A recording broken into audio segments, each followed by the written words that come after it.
In Mark chapter 9, there's a part in the chapter that talks about Jesus healing the boy with the unclean spirit.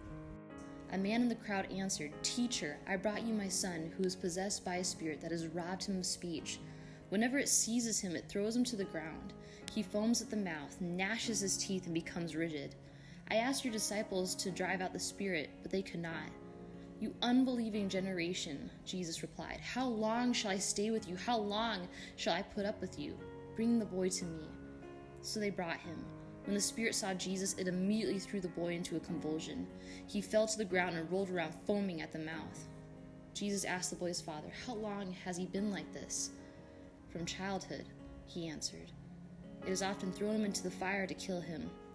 But if you can do anything, take pity on us and help us." "If you can," said Jesus. "Everything is possible for one who believes." Immediately the boy's father exclaimed, "I do believe.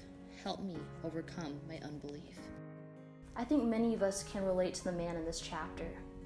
Seeing a problem in a situation for so long and wondering when will it ever change. This man was bringing his son before the only one who could bring hope and save him. But even he had his doubts. He said, "Jesus, if you can, please help me." Sometimes in life, we can be in places of complete hopelessness. And in those moments of hopelessness, we begin questioning who God is. But it's in the valley where we need to be reminded that God holds the power to carry us through. And it's in those years of seeking and searching where we need to continually not lose hope.